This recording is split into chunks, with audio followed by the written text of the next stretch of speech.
Okay, आज हम लोग जियोमेट्रिकल प्रोग्रेशन शुरू करेंगे, ठीक है।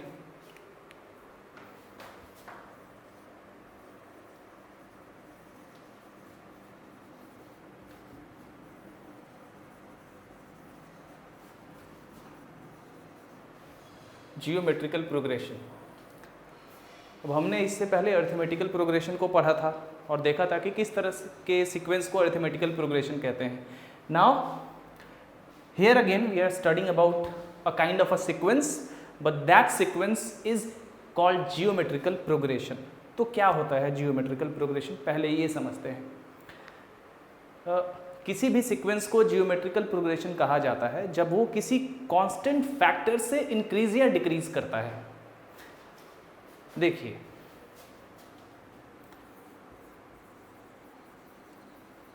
Quantities are said to be in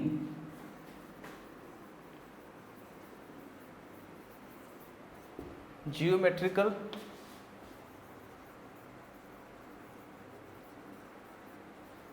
progression when they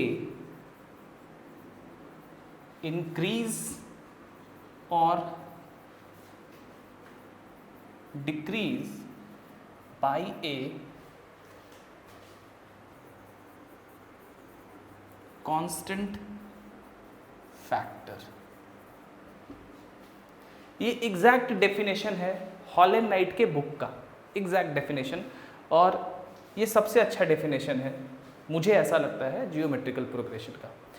तो quantities are said to be in geometrical progression when they increase और decrease by a constant factor.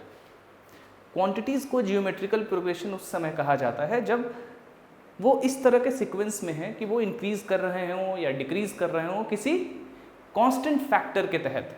इसका क्या मतलब है? अब जैसे कि एक सीक्वेंस है, ये 1, 3, 9, 27 एंड सो ऑन। किसी एक टर्म को उसके जस्ट पहले वाले टर्म से डिवाइड करके देखिए क्या आता है। चलिए, सबसे पहले दूसरे टर्म को उससे पहले वाले यानी कि पहले टर्म से डिवाइड करते हैं तो हमें मिलेगा 3। उसी तरह तीसरे को उससे पहले यानी कि 3 से डिवाइड करते हैं, हमें मिलेगा 3। उसी तरह 27/9 हमें फिर से मिलेगा 3 एंड सो ऑन। तो ये सीक्वेंस क्या है? इंक्रीज कर रहा है इस कांस्टेंट फैक्टर से। इसी कांस्टेंट फैक्टर को हम कहते हैं कॉमन रेशियो। कॉमन रेशियो, और जनरली ये रिप्रेजेंट किया जाता है आर से, स्मॉल आर से, कैपिटल आर से, आप जैसा भी चाहें, बट लोअर केस आर से ये जनरली रिप्रेजेंटेड होता है। सो इस सीक्वेंस का कॉमन रेशियो क्या है? 3 है। और कॉमन रेशियो कैसे फाइंड कर सकते हैं किसी भी जीपी का? नाउ, चूंकि ये सीक्वेंस एक कॉमन रेशियो से, एक कांस्टेंट फैक्टर से आगे बढ़ रहा है, इंक्रीज कर रहा है, तो इस तरह के सीक्वेंस को ही क्या कहते हैं? Geometrical progression. ठीक है, तो इस तरह के सीक्वेंस को क्या कहेंगे? Geometrical progression. तो कोई भी सीक्वेंस जियोमेट्रिकल प्रोग्रेशन कहलाता है जब उसका एक कॉमन रेशियो आता है। और कॉमन रेशियो कैसे आता है, किस तरह से हम फाइंड कर सकते हैं? उस सीक्वेंस के किसी भी टर्म को उसके जस्ट इमीडिएटली पहले वाले टर्म से डिवाइड करके देखेंगे। अगर उस सीक्वेंस में हमेशा ऐसा कांस्टेंट रेशियो आ रहा है, दैट मीन्स वो सीक्वेंस आपका जीपी में है, जियोमेट्रिकल प्रोग्रेशन में है। चलिए, अब जैसे हमने एपी में पढ़ा था कि एपी का एक जनरल सीक्वेंस होता है जो कि एपी में होता है, जैसे a plus d, a plus 2d and so on, इस तरह करके होता था। उसी तरह जीपी का भी एक जनरल सीक्वेंस होता है जिसे जनरली नॉर्मली इस तरह से रिप्रेजेंट करते हैं, A R square, A R cube and so on. ये जीपी में है डेफिनेटली। देखिए अब इसका कॉमन रेशियो क्या है? आर। जैसे कि एपी में फर्स्ट टर्म होता था, डेफिनेटली किसी भी सीक्वेंस में पहला टर्म तो होगा ही, किसी भी सीक्वेंस का पहला टर्म तो होगा ही, स्टार्टिंग पॉइंट। तो इसमें पहला टर्म क्या है? ए। यहाँ पे इसको भी हम फर्स्ट टर्म कहते हैं। इसमें पहला टर्म क्या है? यानी कि फर्स्ट टर्म 1। सो इस सीक्वेंस का कॉमन रेशियो है हमारा आर, और फर्स्ट टर्म है a। ठीक है, चलिए अब इस सीक्वेंस को ध्यान से देखिए, इस वाले सीक्वेंस को, क्योंकि डेफिनेटली यही हमारा एक जनरल सीक्वेंस है जो कि जीपी में है। तो इस सीक्वेंस को अगर ध्यान से देखेंगे तो हर एक टर्म में जो r का पावर है, यानी कि r का इंडेक्स जो है वो अपने नंबर ऑफ टर्म से एक कम है। The index of r is less by 1 than the number of the terms in the series। मतलब दूसरे टर्म में r का इंडेक्स 1 है, नंबर ऑफ टर्म्स क्या है, दूसरा है, बट r का इंडेक्स कितना है, 1 है, r का पावर कितना है, 1 है। उसी तरह तीसरे टर्म में r का पावर कितना है, 2 है, यानी कि नंबर ऑफ टर्म्स 3 है तो r का पावर 2 है। चौथे टर्म में उसी तरह r का पावर कितना होना चाहिए, 3 होना चाहिए, एंड सो ऑन। अगर इसी तरह से हम आगे जाएं और हम देखें और हमसे कोई पूछे कि nth टर्म क्या होगा इस सीक्वेंस का, ऑब्वियसली nth टर्म मतलब r का पावर n से एक कम होना चाहिए नंबर ऑफ टर्म से। So nth term of a GP is equal to a into r to the power n minus 1। This is the nth term of a GP. अब एक चीज assume करिए जरा इस तरह से, ये तो आपने लिख लिया होगा, चलिए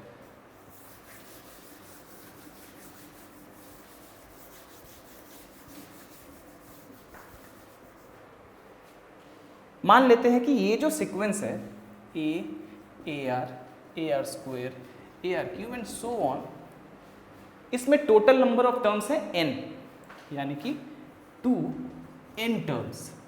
So the total number of terms are n definitely। मान लेते हैं कि जो nth टर्म है, obviously nth term will be the last term।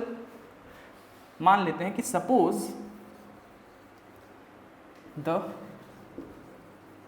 last term is equal to the nth term is equal to L। L से represent करते हैं, जो लास्ट टर्म होगा वही तो nth टर्म होगा, क्योंकि टोटल नंबर ऑफ टर्म्स इस सीक्वेंस में कितने हैं, n है, तो definitely the last term will be the nth term. Suppose the last term और the nth term is represented by और डिनोटेड बाय l, तो हमारा l क्या हो जाएगा, nth टर्म होगा। nth टर्म में r का कोफिशिएंट, r का पावर कितना होना चाहिए, n से एक कम, यानी कि n-1, तो हम nth टर्म तो यहाँ पे फाइंड आउट कर चुके हैं। सो लास्ट टर्म कितना होता है, यानी कि हमारा अगर नंबर ऑफ टर्म्स किसी सीक्वेंस में, किसी जीपी में n हो, अब ये ऐसा जीपी है, ऐसा जियोमेट्रिकल प्रोग्रेशन है जिसमें total number of terms n है, यहाँ पे हम लोग देख सकते हैं, तो nth term is the last term. तो एक ऐसे जीपी का जिसमें total number of terms n हो, तो उसका लास्ट टर्म क्या होगा, ar to the power n-1, that is the nth term is the last term. ठीक है, सो लास्ट टर्म या nth टर्म कितना हो गया, ar to the power n-1।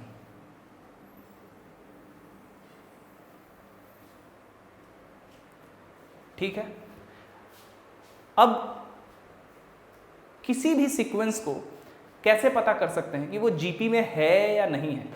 AP में हम देख रहे थे, एपी में हम क्या कर रहे थे कि किसी भी टर्म को, कि कोई भी सीक्वेंस अगर एपी में होता था तो हम कैसे पता करते थे कि वो सीक्वेंस एपी में है या नहीं है। हम क्या करते कि उसका nth टर्म निकालते थे और उसका n-1th टर्म निकालते थे और इन दोनों को घटा देते थे, यानी कि nth टर्म में से n-1th टर्म घटा देते थे, तो हमें एक ऐसा क्वांटिटी मिलता था जो कि इंडिपेंडेंट ऑफ n होता था। अगर कोई ऐसा क्वांटिटी मिलता था जो कि इंडिपेंडेंट ऑफ n होता था, दैट मीन्स हमारा जो सीक्वेंस था वो एपी में था। ठीक है, कॉमन डिफरेंस याद रखिए, तो वो एपी में होता था। यहाँ पे इसी तरह का नियम हम अप्लाई करने वाले हैं, ये फाइंड आउट करने के लिए कि कोई भी सीक्वेंस जीपी में है या नहीं है। अब वहाँ पे कॉमन डिफरेंस था तो हम लोग इस तरह से सब्ट्रैक्ट करते थे, किसी भी टर्म को उसके जस्ट पहले वाले टर्म से, सॉरी किसी भी टर्म को उसके जस्ट बाद वाले टर्म से सब्ट्रैक्ट कर देते थे। ठीक है, यहाँ पे हमें कॉमन रेशियो का काम है, तो यहाँ पे पता करना होगा किसी सीक्वेंस को कि वो जीपी में है या नहीं है, तो वहाँ पे हम क्या करेंगे, nth टर्म निकालेंगे, मान लेते हैं ये nth टर्म है इस gp का, और n-1th टर्म निकालेंगे और डिवाइड कर देंगे, दैट्स इट, Tn/Tn-1। अगर हमारा एक ऐसा क्वांटिटी मिला जो कि इंडिपेंडेंट ऑफ n है, independent of n, so the given sequence, the required sequence is in gp whose common ratio is whatever this quantity has arrived। ये जो भी क्वांटिटी आएगा वही उस पर्टिकुलर सीक्वेंस का कॉमन रेशियो होगा और वो सीक्वेंस जीपी में होगा। चलिए देख लेते हैं इसको थोड़ा सा अप्लाई करके एक जगह।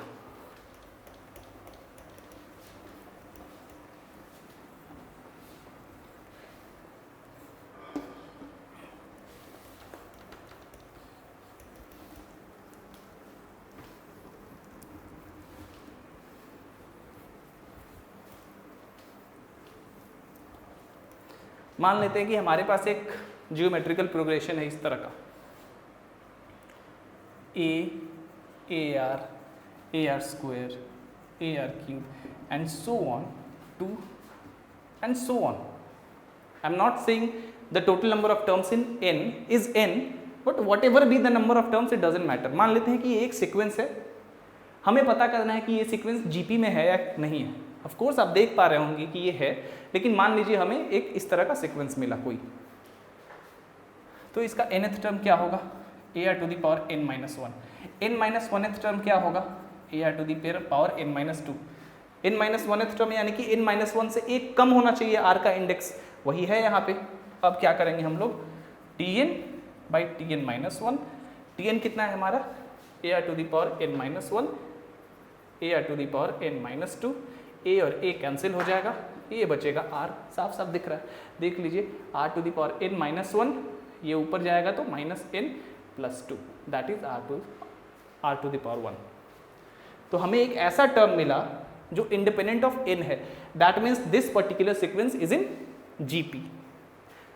अगर हमसे कहा जाए कि क्या ये सीक्वेंस जीपी में है, ऑफ कोर्स इसका nth टर्म निकाल लेंगे। nth टर्म क्या होगा इसका, ar⁻n-1, कॉमन रेशियो तो साफ साफ दिख रहा है कि 3 है इसका, और first term a first term है हमारा, याद रखना है। a कितना है, 1 है, तो यहाँ पे 1 × 3n-1, सो 3n-1। उसी तरह Tn-1th टर्म निकालेंगे तो आएगा 3n-2, डिवाइड कर देंगे Tn/Tn-1 is equal to 3n-1/3n-2 is equal to 3। आ गया, देख रहे हैं कि हमारा क्या है, हमेशा इस सीक्वेंस में जो कॉमन कांस्टेंट फैक्टर या कॉमन रेशियो होगा वो 3 होगा, इसलिए ये वाला सीक्वेंस हमेशा क्या होगा, जीपी में होगा। ठीक है, तो आपका क्लियर हो गया कि जीपी होता क्या है एक्चुअली में, और उसका nth टर्म क्या होता है और लास्ट टर्म क्या होता है। तो याद रखना है आपको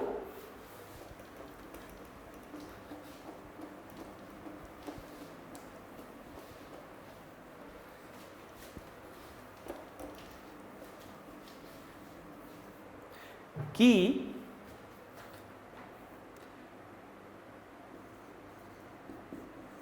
nth term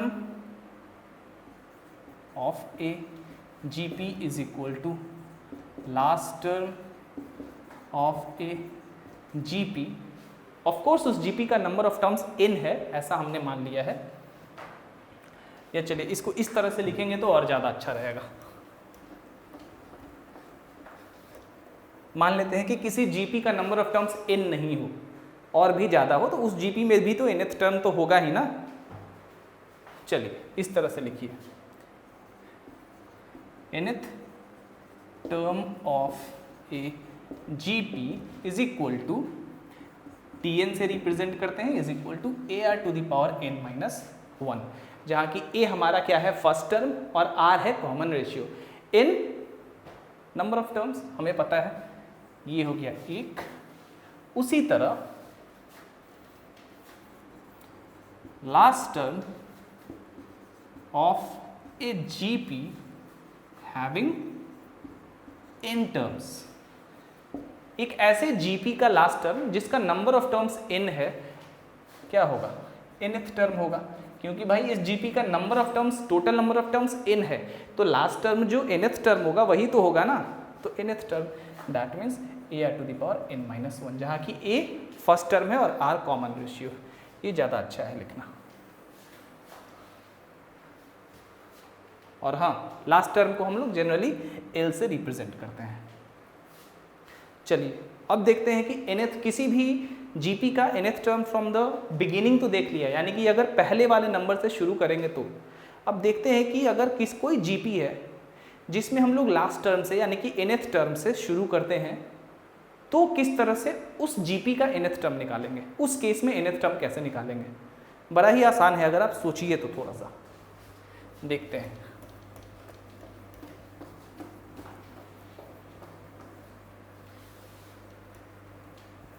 ये जो अभी हम लोग nth टर्म निकाल रहे हैं, ये nth term from the beginning है, यानी कि पहले वाले टर्म से चल के हम आगे की तरफ बढ़ रहे हैं, यानी कि लेफ्ट से राइट की तरफ बढ़ रहे हैं। जनरली यही हमारा सीक्वेंस होता है, लेकिन कभी कभी प्रॉब्लम्स बनाते समय हमसे पूछा जाता है कि nth term from the end क्या होगा। ठीक है, यानी कि कोई जीपी जहाँ पे खत्म हो रहा है वहाँ से अगर nth टर्म पूछा जाए, यानी कि लेफ्ट से राइट की तरफ, सॉरी जब राइट से लेफ्ट की तरफ जाना हो और उस केस में nth टर्म पूछा जाए तो किस तरह से फाइंड करेंगे। बड़ा ही आसान है वो भी, देखिए ar square and so on to, मान लेते हैं nth टर्म इसका ar⁻n-1 है, ऑफ कोर्स यही होगा। अब ये तो हमें पता है कि लास्ट टर्म यहाँ पे nth टर्म है, तो लास्ट टर्म को हम लोग ar⁻n-1 लिख सकते हैं, कोई दिक्कत नहीं है। मान लेते हैं कि l लास्ट टर्म है, तो इसी सीक्वेंस को हम ऐसे लिख सकते हैं ar square and so on to, ये तो हमारा l होगा, इससे पहले जो होगा वो l/r होगा। कैसे, देखिए ये nth टर्म है, इससे पहले वाला टर्म n-1th टर्म, तो n-1th टर्म होगा ar⁻n-2, इसको लिख सकते हैं ar⁻n-1 ar⁻n-1 इंटू r⁻−1, कोई दिक्कत नहीं है, तो इसको लिख सकते हैं l, ar⁻n-1 को हम l लिख सकते हैं और r⁻−n को इसके नीचे लिख सकते हैं, तो l/r आ गया। उसी तरह इसके जस्ट पहले वाला टर्म होगा l/r square and so on. ठीक है, ये तो आपको दिख रहा है। चलिए अब हमसे पूछा जा रहा है कि nth term from the and. अब भाई इसमें total number of terms n है, डेफिनेटली ये nth टर्म है, तो इसमें हमने मान लिया है कि इस पर्टिकुलर जीपी में जो टोटल नंबर ऑफ टर्म्स है वो कितना है, n है। तो अगर हम nth term from the beginning, यानी कि यहाँ से जब nth टर्म निकाल रहे हैं तो ये वाला आ रहा है, तो हम ये देख के भी बता सकते हैं कि जो nth term from the and होगा, दैट इज अगर ये हमारा फर्स्ट टर्म होगा और इधर से हम इस तरफ जाएं, यानी कि यहाँ से शुरू करें और इधर को जाएं, तो जो nth टर्म होगा वो क्या होगा, ऑब्वियसली ये वाला a होना चाहिए, क्योंकि होगा तो ये भी जीपी में ही, होगा तो ये भी जीपी में ना, तो nth term from the end क्या होगा, a होगा। इसको हम निकाल भी सकते हैं बड़ी आसानी से। चलिए देखते हैं कैसे। देखिए ये हमारा पहला टर्म हमने मान लिया, लेकिन अगर इधर से चलेंगे तो हमारा कॉमन रेशियो क्या होगा। कॉमन रेशियो हम कैसे निकालते थे, कॉमन रेशियो निकालते थे कि किसी भी टर्म को उसके जस्ट पहले वाले टर्म से हम डिवाइड कर दे रहे थे। अब तो भाई हम इधर से चल रहे हैं ना, यानी कि हमारा पहला टर्म है ar⁻n-1, दूसरा टर्म है ar⁻n-2 and so on to ar square, ar और a, ये हमारा पहला टर्म है। अब हमारा कॉमन रेशियो जो है वो आ गया 1/r, 1/r ही आएगा, देख लीजिए आप। तो अब हम कैसे निकालेंगे nth term from the end, nth term from the end is equal to क्या आ जाएगा, हमारा फॉर्मूला तो वही रहेगा, फॉर्मूला होगा हमारा a इंटू r⁻n-1, जहाँ की a फर्स्ट टर्म है और r कॉमन रेशियो है। तो a फर्स्ट टर्म यहाँ पे क्या है, a के जगह पे हमारा होगा ar⁴n-1। कोई दिक्कत है? और r यानी कि कॉमन रेशियो कितना है? 1/r। तो 1/r का पावर n-1। कोई दिक्कत नहीं। अब 1 का पावर तो कुछ भी हो, आएगा 1 ही। तो ये हो गया ar⁴n-1 into 1/r⁴n-1। r⁴n-1 cancel, बचा कितना? a। देखिए a है हमारा nth term from the and, तो nth term from the end क्या होगा? a होगा। ये तो कॉमन सेंस की बात है, क्योंकि a हमारा पहला टर्म था, तो यहाँ से जब हम शुरुआत कर रहे थे तो ये हमारा nth term from the beginning था, यानी कि जो जनरली हम nth टर्म जानते हैं। तो जब यहाँ से शुरू करेंगे तो of course nth term from the and यहाँ पे होगा। उसी तरह n-1th term from the and कौन सा होगा? ये होगा। n-2th term from the and कौन सा होगा? ये होगा। और इन सबको निकालने का तरीका बस यही है, ठीक है। अब चलिए एक रिलेशनशिप देखते हैं nth term from the and और nth term of the from the beginning के बीच में।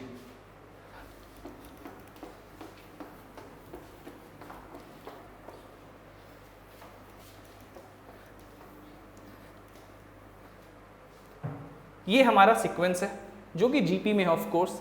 तो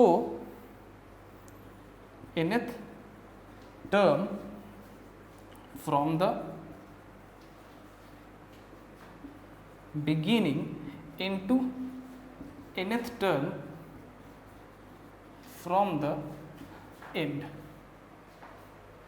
ठीक है। अब total number of terms n है, तो हमें पता है कि जो nth टर्म होगा वो तो लास्ट टर्म होगा। अगर इधर से शुरू करेंगे तो a हमारा लास्ट टर्म होगा, अगर a से शुरू करेंगे तो ये वाला हमारा लास्ट टर्म होगा, जिसको हम l से दर्शाते हैं। तो चलिए nth term from the beginning क्या है? l है। अगर इधर से चलें तो लास्ट टर्म कितना है? l है, तो वही तो nth टर्म भी है ना, तो l है मान लेते हैं इसको। Into nth term from the end क्या है? सॉरी, इज इक्वल टू इतना इंटू इतना is equal to, so nth term from the beginning l into nth term from the end a, l into a, ठीक है। अब एक और चीज देखते हैं, ये ट्राई करते हैं देखने की कि n-1th term from the beginning और n-1th term from the and के प्रोडक्ट क्या होंगे। तो n-1th term from the beginning l/r, n-1th term from the beginning, यही तो है ना, l/r ही तो है ना। इसलिए चलिए into n-1th term from the and ar,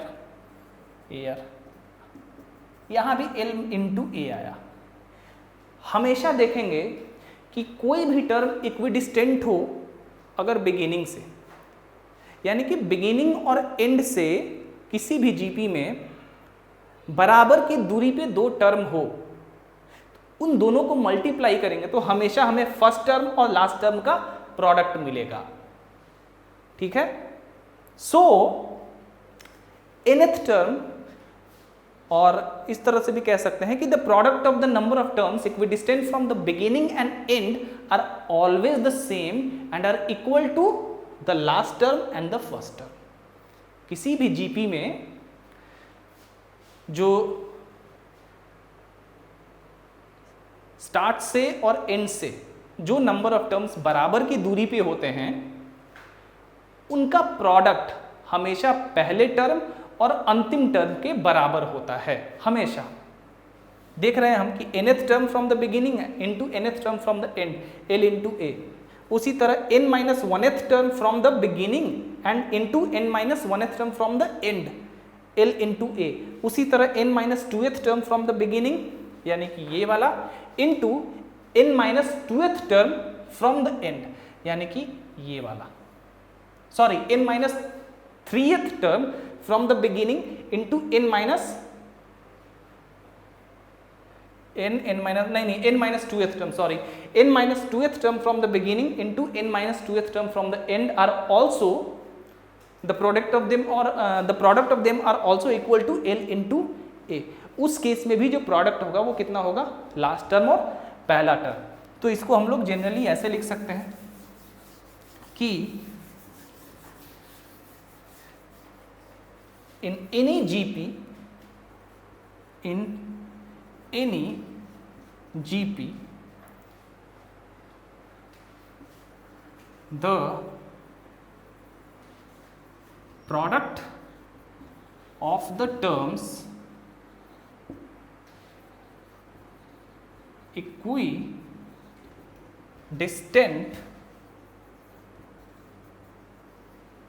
from the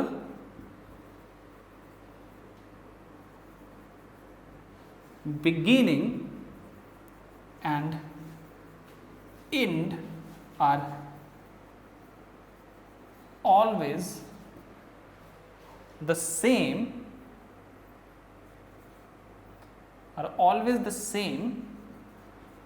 and equal to and is equal to the product of the first term and the last term। ठीक है। सो मान लेते हैं कि हम Tn से रिप्रेजेंट करते हैं nth term from the beginning को, और Tne से रिप्रेजेंट करते हैं nth term from the and से। ये है हमारा nth term from the beginning, और ये है हमारा nth term from the and. मान लेते हैं कि किसी भी जीपी में ये जो है वो nth term from the beginning है, और ये जो है रिप्रेजेंट कर रहा है nth term from the and को। ये सपोज करते हैं कि उस पर्टिकुलर जीपी का लास्ट टर्म एल है और फर्स्ट टर्म ए है, तो इस प्रोपोजिशन के अनुसार Tne is equal to A into L होगा हमेशा। So the product of any terms equidistant from in any GP, the product of any terms equidistant from the beginning and end are always equal to the first term and the last term of that GP, हमेशा। ठीक है। इसी तरह हम लिख सकते हैं Tn-1 into Tn-1 into ई, जहाँ की ये n-1th term from the beginning है और ये n-1th term from the and है। इन दोनों का भी प्रोडक्ट a इंटू एल ही होगा। उसी तरह Tn-1 यानी कि n-2th term from the beginning and Tn-1 into इसी तरह से Tn-2 यानी कि n-2th term from the beginning into n-2th term from the end is also equal to a into l। उसी तरह n-3th term from the beginning into n-3th term from the end are also equal to a into l हमेशा। ठीक है। तो यहाँ पे हमने देख लिया। सो हमेशा याद रखिएगा कि in any GP the product of the terms equidistant from the beginning and end are always the same and is equal to the product of the first term and the last term। चलिए अब हम लोग देखते हैं कि geometric mean क्या होता है। याद रखिएगा यही सेम प्रोपोजिशन अप्लाई हो रहा था अरिथमेटिक प्रोग्रेशन में भी, वहां पे भी यही चीज था। अरिथमेटिक प्रोग्रेशन में भी क्या था, इसी तरह का कुछ था, आपको याद करना होगा। ये मैं आपके लिए छोड़ता हूं कि आप याद करिए कि वो क्या था। ठीक है। इसी तरह का एक प्रोपोजिशन वहां भी था कि nth term from the beginning and into nth term from the and कुछ होता था वहां भी, लेकिन क्या होता था ये आपको पता करना है क्योंकि मैंने आपको बताया हुआ है। चलिए आगे बढ़ते हैं। अब देखते हैं कि जियोमेट्रिक मीन क्या होता है।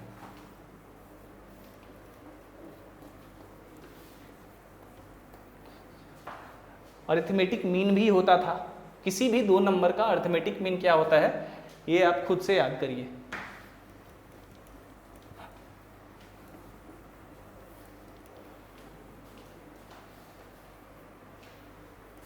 चलो,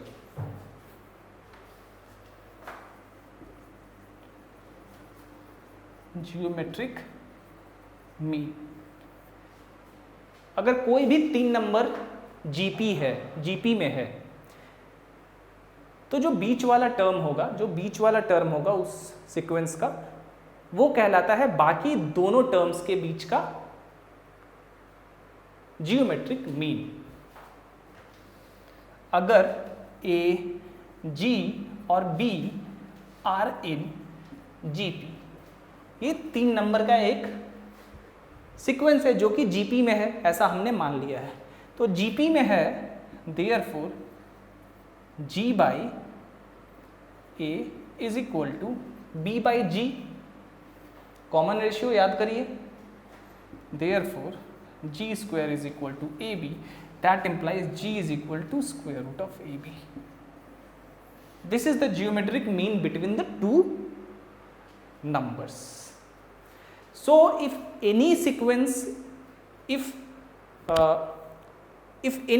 of 3 numbers are in GP, the middle one is called the geometric mean between the other two. तो ये हमारा क्या है, A, G और B अगर GP में है तो G हमारा क्या होगा, geometric mean between A and B। और ये फॉर्मूला होता है, किसी भी दो नंबर के बीच के जियोमेट्रिक मीन का फॉर्मूला होता है ये। ठीक है, तो जियोमेट्रिक मीन क्या होता है, जियोमेट्रिक मीन होता है जब कोई भी 3 टर्म का सीक्वेंस जो कि जीपी में हो, तो मिडिल वन जो कि बीच वाला टर्म होता है उसे कहते हैं geometric mean between the other two. जैसे कि यहाँ पे ए, जी और बी जीपी में था, तो ये जो जी है वो कहलाया हमारा geometric mean between A and B. And the geometric mean between any two given numbers is this. Of course here we consider the numbers to be A and B. किसी भी दो नंबर्स ए और बी के बीच का जो geometric mean होगा वो क्या होगा, square root of A into B. ठीक है, अब देखिए, अब भाई ए और बी दो नंबर है, यहाँ पे मैंने एक जियोमेट्रिक मीन को ही रखा है यहाँ पे। ठीक है, ऐसा भी हो सकता है कि ए और बी दो नंबर है और इसके बीच में, इन दोनों नंबर के बीच में हम जितने number of geometric means insert कराना चाहें करा सकते हैं। वो देखिए कैसे।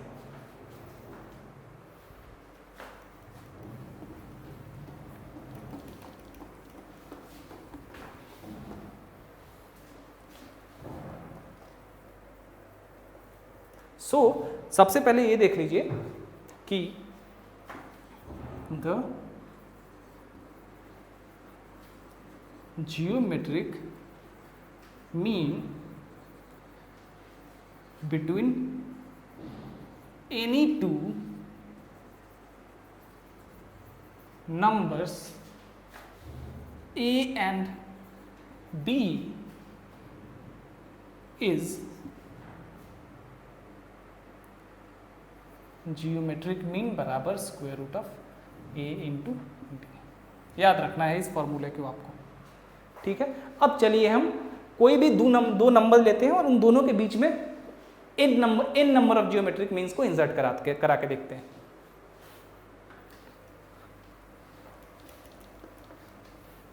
हमने अरिथमेटिक मीन भी पढ़ा था। अब देखिए मीन क्या होता है, मीन होता है दो नंबर्स के बीच का जो टर्म होता है वही मीन कहलाता है। अब एक चीज देखिए, मान लीजिए कि ए और बी दो नंबर है, इसके बीच में है हमारा G1, G2, G3, G4। तो G1, G2, G3, G4 इन चारों नंबर्स को ए और बी के बीच का जियोमेट्रिक मीन्स कहेंगे हम। ठीक है, अब ऑब्वियसली यहां पे हम G1 is equal to square root of A B नहीं लिख सकते हैं, क्योंकि वहाँ पे बस एक जियोमेट्रिक मीन था किसी दो नंबर ए और बी के बीच में। यहाँ ढेर सारे जियोमेट्रिक मीन्स हैं। तो अब हम लोग यही देखेंगे कि हाउ टू फाइंड और how to insert any number of geometric means between any two given quantities. चलिए,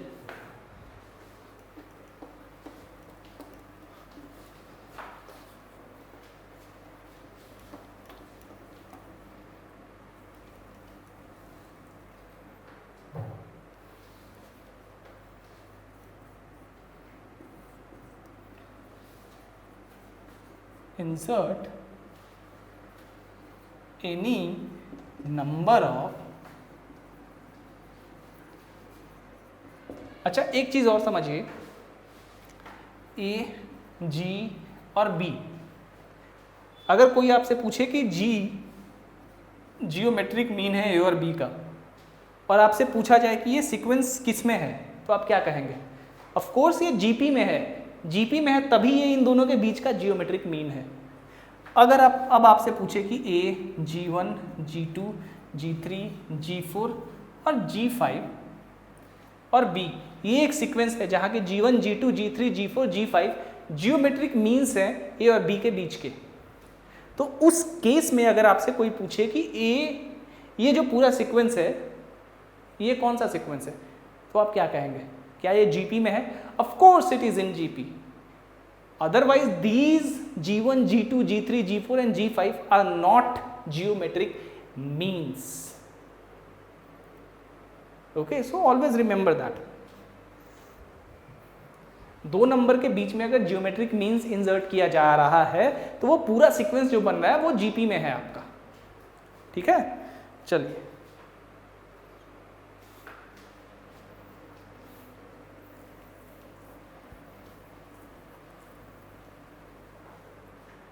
so insert any number of geometric means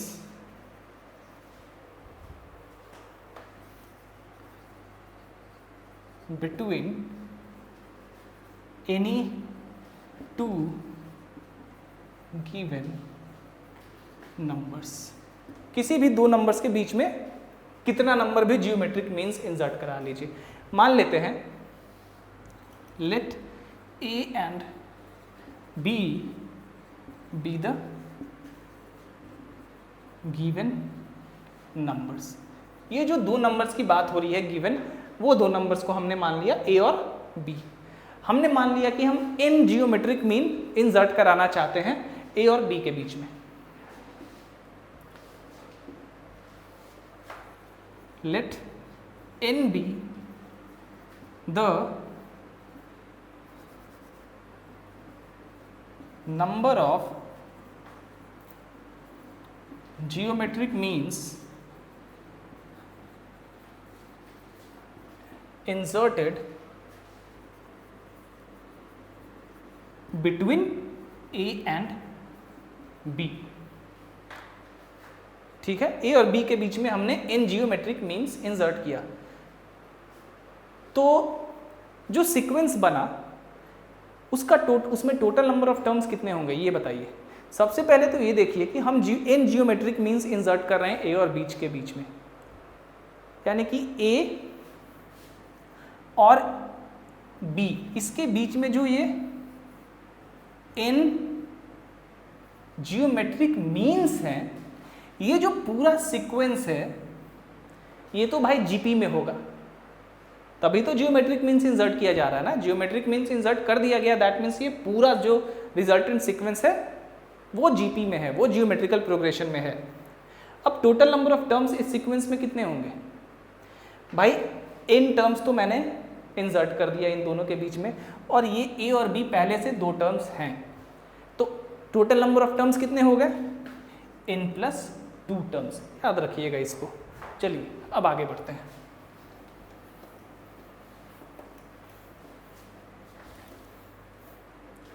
okay, a और b हमने मान लिया कि गिवन नंबर्स हैं, और n हमने ये माना कि जियोमेट्रिक मीन्स है जो कि इन दोनों गिवन नंबर्स के बीच में इंसर्ट कर रहे हैं। अगर मैंने a और b के जगह n और b कह दिया हो तो मुझे माफ़ करिएगा, सॉरी फॉर दैट। a और b दो गिवन नंबर्स हैं जिनके बीच में हमने माना कि n जियोमेट्रिक मीन्स इंसर्ट कराना चाहते हैं। तो ऑफ कोर्स जो सीरीज बनेगा, जो सीक्वेंस बनेगा वो जीपी में होगा।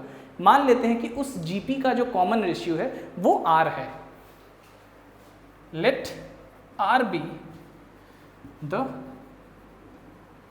Common ratio of the resultant GP. ठीक है, now number of terms in GP is equal to कितना, n+2। n+2 है। अब इस जीपी का फर्स्ट टर्म क्या होगा, ध्यान दीजिए, a और बीच के बीच में हमने नंबर्स को जो जियोमेट्रिक मीन्स हैं उनको इंसर्ट किया है। तो पहला टर्म तो भाई a है ना, तो फर्स्ट टर्म क्या है हमारा, a है, याद रखिएगा इस बात को। चलिए, तो n+2th term is equal to the last term. कुछ ध्यान में आया भाई, n किसी जीपी में n टर्म्स होता था तो nth टर्म हमारा लास्ट टर्म होता था। अब यहाँ पे total number of terms n+2th term है, तो n+2th टर्म ही हमारा लास्ट टर्म होगा। So that's why I wrote here n+2th term is equal to the last term is equal to a first term r to the power n+2 term है, तो r का power n+2 से एक कम होगा, n+1। कोई दिक्कत? चलिए,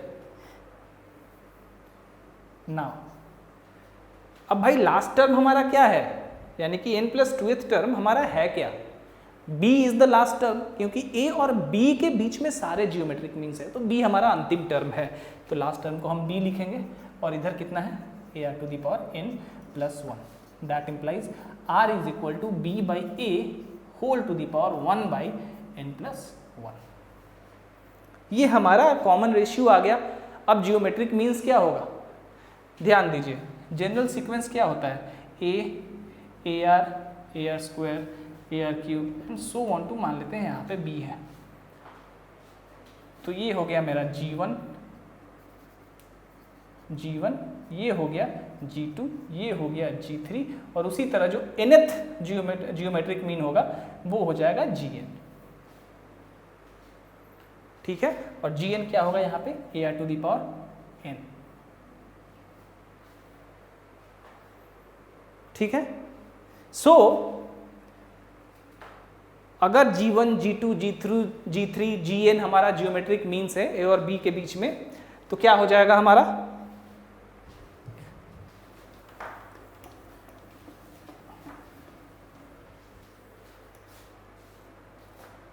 g1 यानी कि पहला जियोमेट्रिक मीन ar, देख लीजिए वहां से, उसी तरह g2 ar स्क्वायर, उसी तरह g3 ar³ एंड सो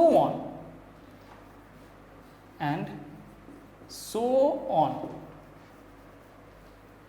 इसी तरह से nth जियोमेट्रिक मीन यानी कि लास्ट वाला geometric mean ar to the power n। ठीक है, एक क्वेश्चन बनाते हैं इस पे, फिर और भी ज़्यादा आपको क्लियर हो जाएगा। आप समझ गए होंगे, मुझे पता है, क्योंकि ये कोई ज़्यादा टफ समझना नहीं है, और मैंने इतना धीरे धीरे इतना स्लो बताया है कि आपको समझ में आ गया होगा।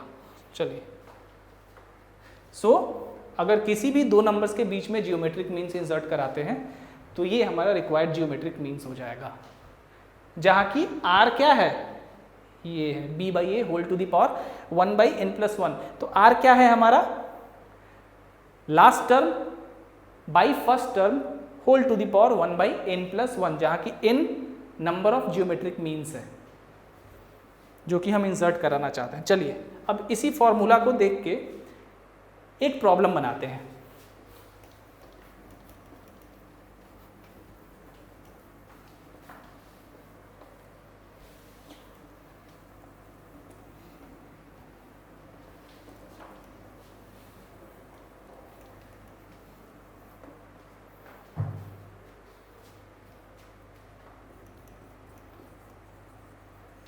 Insert four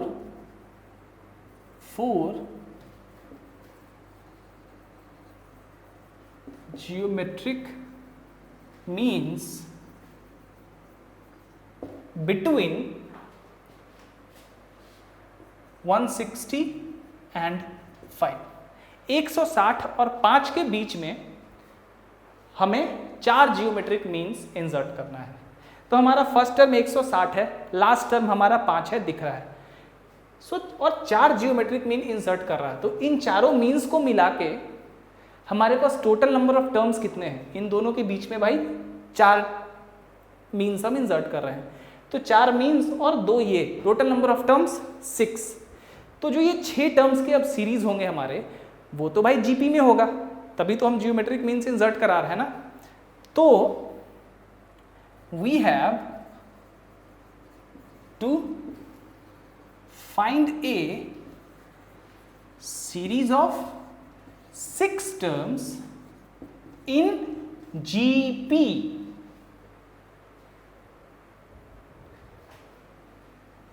whose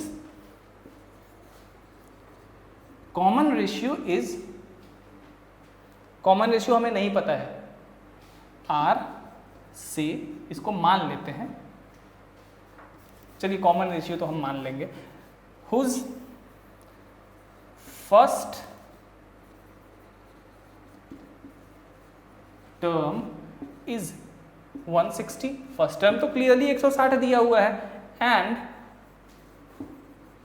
last term is 5, और लास्ट टर्म भी 5 दिया हुआ है, तो इसमें भी कोई दिक्कत नहीं होनी चाहिए। Let common ratio is equal to R. Common ratio हमने क्या किया, मान लिया कि आर है, therefore R is equal to क्या होता था, last term by first term whole to the power 1 by n plus 1, जहां की n होता था नंबर ऑफ मीन्स जितना इंसर्ट करना है। सो आर यहाँ पे क्या हो जाएगा, लास्ट टर्म है हमारा 5, फर्स्ट टर्म है हमारा 160, ठीक है, और 1 by number of means n कितना है हमारा 4 plus 1, so 5 by 160 whole to the power 1 by 5, ये हमारा क्या आ गया, common ratio.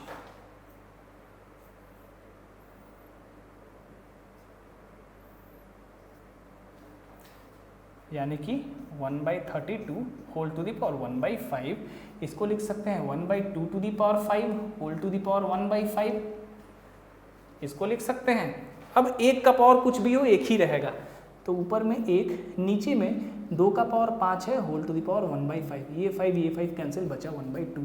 So common ratio आपका आ गया 1 बाई 2। अब कॉमन रेशियो आ गया और 4 जियोमेट्रिक मीन्स है, तो पहला जियोमेट्रिक मीन यानी कि ए आर याद करिए, ए फर्स्ट टर्म 160 इंटू 1 बाई 2 80, दूसरा जियोमेट्रिक मीन ए आर स्क्वायर यानी कि 160 इंटू 1 बाई 4, 1 बाई 2 का होल स्क्वायर 40, उसी तरह G3 A R cube 160 into 1 by 8 यानी कि 20, उसी तरह G4 यानी कि A R to the power 5। याद रखिएगा जियोमेट्रिक मीन्स में जो नंबर ऑफ मीन्स है आर का भी इंडेक्स वही है, इसको ध्यान में रखना है आपको। ये नहीं कि ये जो नॉर्मली हम nth टर्म निकालते हैं किसी जीपी का कि A R to the power n-1 होता है, आर का इंडेक्स हमेशा नंबर ऑफ टर्म से 1 कम होता है, वो यहाँ पे नहीं करना है जियोमेट्रिक मीन्स में। जो नंबर ऑफ जियोमेट्रिक मीन्स है आर का इंडेक्स वही हो जाएगा बस, यानी कि 160 इंटू 1 बाई 16 दैट इज 10। तो आपके मीन्स आ गए 80, 40, 20 और 10, और जो आपका सीरीज बना वो कितना बना 160 आपका पहला टर्म था, उसके बाद दूसरा जियोमेट्रिक मीन्स था 80, फिर 40, फिर 20, फिर 10 और अंत में 5 जो कि लास्ट टर्म था। अब देखिए ये जीपी में है या नहीं है, बिल्कुल है, कॉमन रेशियो हमेशा 1/2 आ रहा है। और हाँ, ये जो एक सीक्वेंस है ये जीपी में है और ये डिक्रीजिंग जीपी है। देखिए ये सीक्वेंस डिक्रीज करता जा रहा है ना, 160 फिर 80 फिर 40 फिर 20, तो ये डिक्रीजिंग जीपी है, जियोमेट्रिकल प्रोग्रेशन है। और डिक्रीजिंग जियोमेट्रिकल प्रोग्रेशन कब आता है? जब आर जो कॉमन रेशियो है वो हमारा एक प्रॉपर फ्रैक्शन हो, तो जाके हमें एक डिक्रीजिंग जियोमेट्रिकल प्रोग्रेशन मिलता है। आर एक प्रॉपर फ्रैक्शन है। यहाँ पे प्रॉपर फ्रैक्शन का मतलब एक ऐसा फ्रैक्शन जिसका वैल्यू 1 से कम हो, मतलब 0 और 1 के बीच में हो जिसका वैल्यू। इसको ऐसा भी कह सकते हैं कि एक ऐसा फ्रैक्शन जिसका न्यूमरेटर का जो वैल्यू है उसका वैल्यू डिनोमिनेटर से कम है। सो अगर किसी भी फ्रैक्शन का numerator is less than the denominator, उस तरह के ही फ्रैक्शन को हम कहते हैं प्रॉपर फ्रैक्शन। चलिए, तो आपने देख लिया, यहां से आपको एक डिक्रीजिंग जियोमेट्रिकल प्रोग्रेशन के बारे में भी पता चल गया। चलिए, ये तो हो गई मीन की बात। अब आज के लिए एक अंतिम टॉपिक करते हैं, वो है सम किसी भी जियोमेट्रिकल प्रोग्रेशन का। एपी में हम निकालते थे सम किसी एपी का, यहाँ पे जीपी का सम निकालेंगे। चलिए,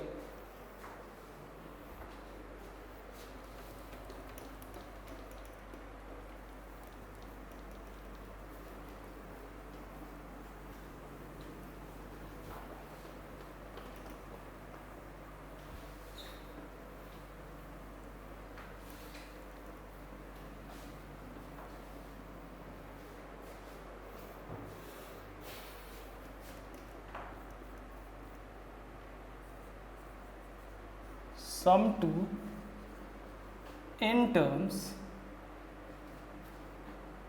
of a GP, किसी भी जियोमेट्रिकल प्रोग्रेशन का n टर्म्स तक का सम।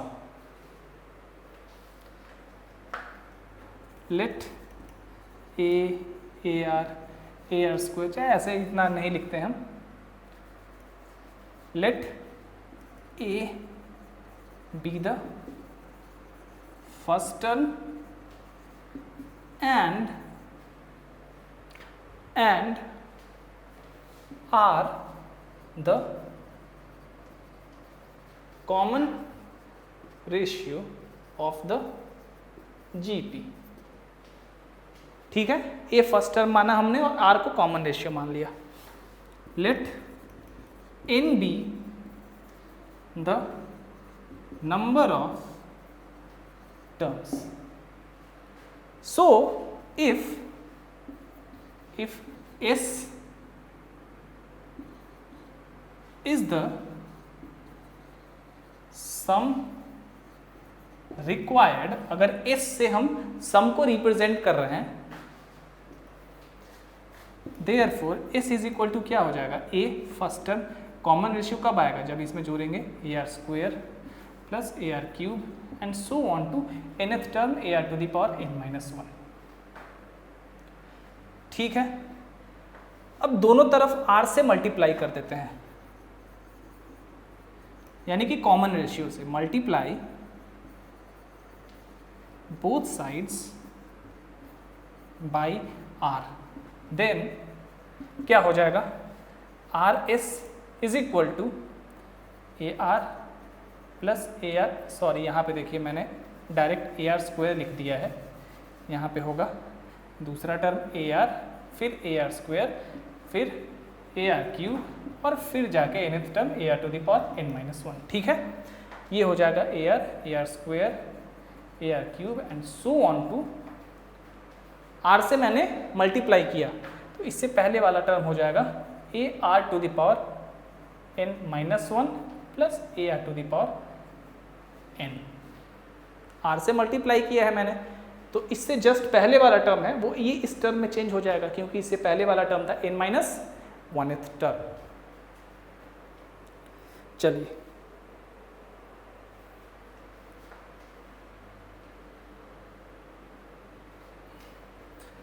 ये n माइनस 1 है इससे पहले। हाँ, चलिए अब क्या करते हैं कि दोनों को घटा देते हैं, सबट्रैक्ट कर देते हैं। Therefore R S minus S, इसमें से इसको घटा दिया तो हो गया मेरा। अब देखिए ए में से तो भाई ए को ए ही रहने देते हैं। अब क्या करते हैं, एक काम करते हैं, इसको हम इस तरह करते हैं, जीपी में ना ऐसा भी कर सकते थे जैसा हम अभी कर रहे थे, उस तरह भी कर सकते थे, इसमें से इसको घटा सकते हैं या फिर इसमें से इसको भी घटा सकते हैं। तो जीपी में आपकी कोशिश ये होनी चाहिए ना कि हमेशा जब दोनों तरफ आपने आर से मल्टीप्लाई किया ना, उसको इस वाले ओरिजिनल सम से घटा दीजिए, वो ज़्यादा आसान कर देता है चीज़ों को। देखिए, तो एस माइनस आर एस मैं करूँगा, फर्क नहीं पड़ेगा कुछ, अगर पहले भी जो मैं कर रहा था वो भी करूँगा तो रिजल्ट हमारा वही आएगा, बस साइन को चेंज कर देंगे, अंत में रिजल्ट वही आ जाएगा जो अभी आएगा। बट इस तरह से थोड़ा चीज़ें आसान हो जाती हैं जीपी में खास करके। तो हमेशा आपको यही करना चाहिए कि जैसे बहुत ऐसा इंस्टेंस आएगा जीपी में कि इस तरह से आपको ओरिजिनल सम होगा, फिर इसी सम में यानी कि इन दोनों तरफ आपको कॉमन रेशियो से मल्टीप्लाई करना होगा। तो इस तरह के हर एक इंस्टेंट में आपको इस ओरिजिनल वाले सम से इस नए वाले सम को जो मल्टीप्लाई किया है प्रोडक्ट, इसको घटा देना है। ज़्यादा आसान आपके लिए चीज़ें हो जाएंगी फिर। चलिए, so S minus R S is equal to, a को ए ही रहने देते हैं, अब आराम से घटाते हैं। ए आर में से ए आर गया, ए आर में से ए आर गया, तो ये क्या होगा आपका, ध्यान दीजिए, ए आर में से ए आर गया तो ये कैंसिल हो जाएगा, खत्म हो जाएगा। उसी तरह ए आर स्क्वायर और ए आर स्क्वायर भी खत्म। क्यों? ए R minus A R, minus plus cancel, A R square minus A R square cancel, A R cube minus A R cube cancel, इस तरह से सब कैंसिल हो जाएगा। ये और ये भी कैंसिल हो जाएगा। अंत में आपका बचेगा बस A R to the power N यहाँ से, और ए जो यहाँ से बच गया, घटा रहे हैं तो minus A R to the power N. कोई दिक्कत?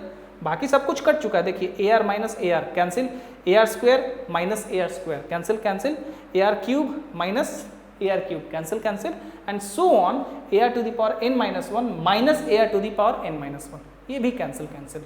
बचा कितना आपका अंत में? ये वही मैंने लिख दिया यहाँ पे, इस कॉमन लेंगे, बचा है 1 minus R is equal to, यहाँ से ए कॉमन लेंगे 1 minus R to the power N,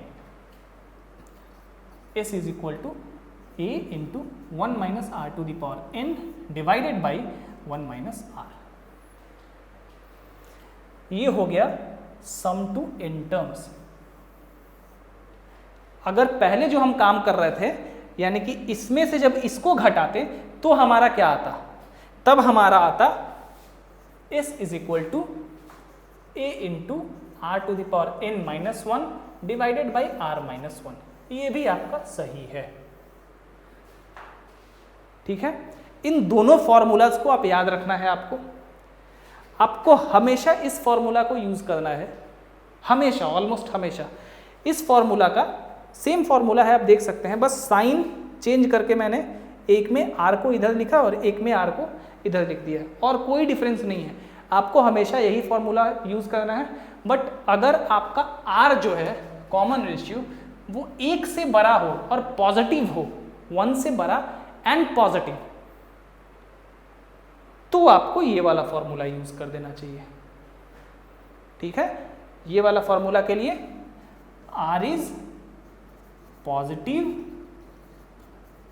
and greater than 1. So when r is positive and greater than 1, you should use this formula. Otherwise always use this one. इसीलिए मैंने इस में से rs को minus किया, ताकि ये हम ज़्यादा बार ऑलमोस्ट हमेशा यही यूज करने वाले हैं। और ये उसी इंस्टेंस में जब r पॉजिटिव और ग्रेटर देन 1 हो, तो दोनों को आपको याद रखना चाहिए। ऐसा नहीं है कि किसी को याद रखिए या कुछ करिए। ऑफ कोर्स सेम फॉर्मूला है, साइन को चेंज करके लाया हुआ है, तो इसमें ऐसी कोई बात नहीं है कि आपको याद रखना पड़ेगा दोनों। कोई एक याद रखेंगे तो आपको बस दोनों याद हो जाएगा। लेकिन ये याद रखना है कि जब 1 से r बड़ा हो और पॉजिटिव हो, तो इस तरह से इस फॉर्मूला को इस सिचुएशन में अप्लाई करते हैं। चलिए, so this is the sum to n terms of any geometrical progression. क्या होता है? s is equal to a into 1 minus R to the power n divided by 1 minus R.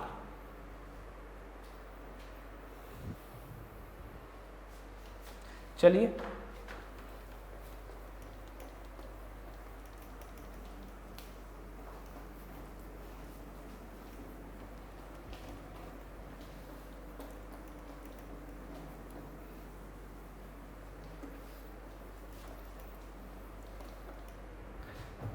चलिए s इज इक्वल टू क्या हो गया, a into 1 minus R to the power n divided by 1 minus R. इसी formula को a minus A R to the power n by 1 minus R लिख सकते हैं। a minus इसको लिख सकते हैं A R to the power n, यहाँ पे A R to the power n है, इसको हम लिख सकते हैं ऐसे n माइनस 1 प्लस 1। सेम बात है ना, माइनस 1 प्लस 1 कट के फिर n ही आ जाएगा।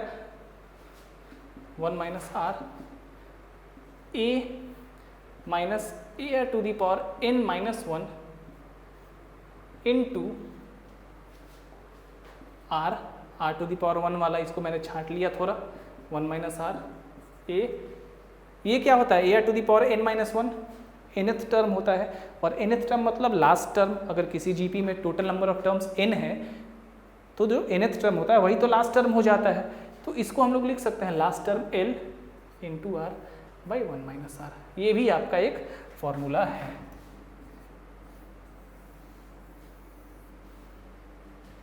ठीक है, तो अगर आपको लास्ट टर्म दिया हुआ हो किसी जीपी का तो आप डायरेक्ट ये फॉर्मूला लगा लीजिए, s is equal to a minus l r by 1 minus R.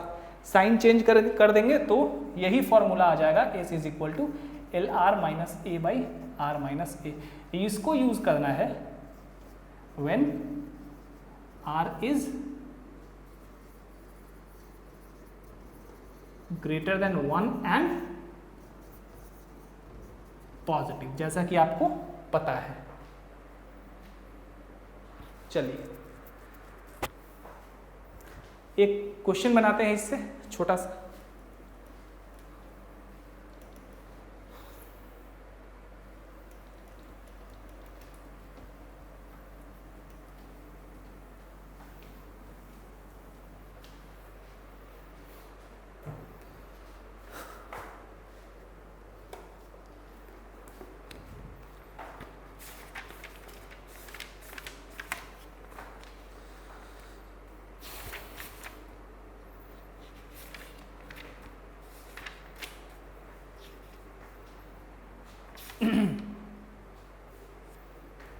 चलिए ये क्वेश्चन बनाते हैं।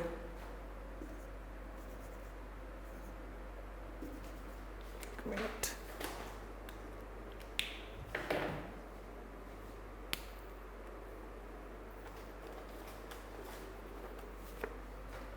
sum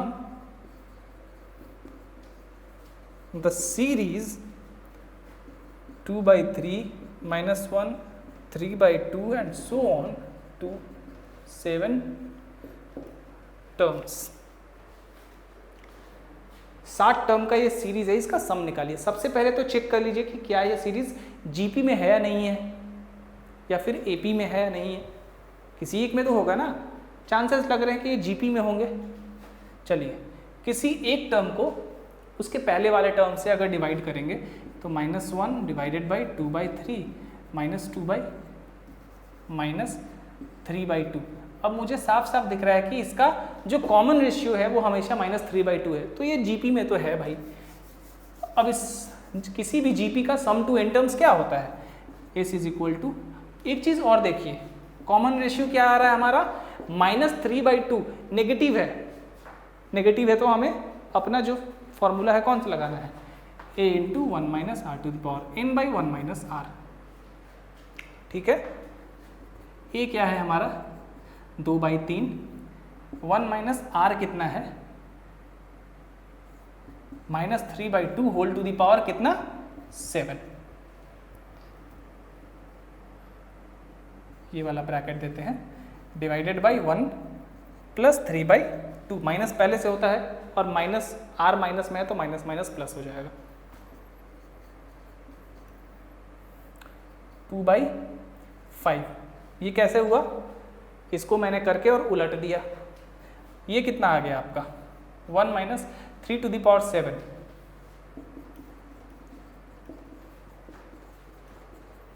3 1 2 3 4 5 6 7 27 81 243 59 3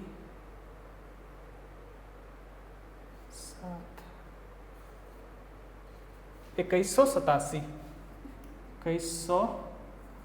87, और देखिए ऑड पावर है तो ये माइनस बाहर आ जाएगा, तो माइनस माइनस प्लस, और ये है 2 का पावर 7, 4 तो नहीं 128, 128, ठीक है।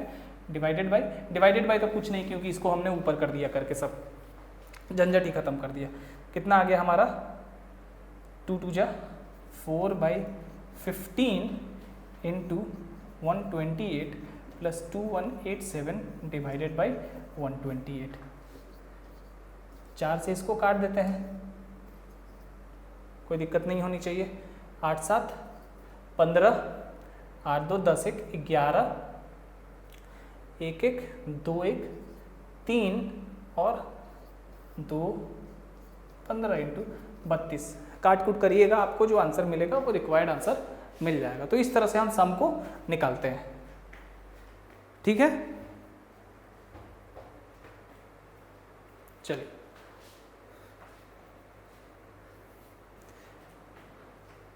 आज इतना ही लंबा क्लास रहने देते हैं। इसको कल और 2 क्लास लगेंगे जीपी पूरा होने में, मे बी कल ही हो जाए ख़त्म, मैं कोशिश करूँगा कल ही ख़त्म करने की, बट बीच बीच में कुछ प्रॉब्लम्स भी है तो उसको भी लेते चलना है, तो हमें और 2 क्लास देने होंगे जीपी को ख़त्म करने के लिए पूरी तरह से, ठीक है।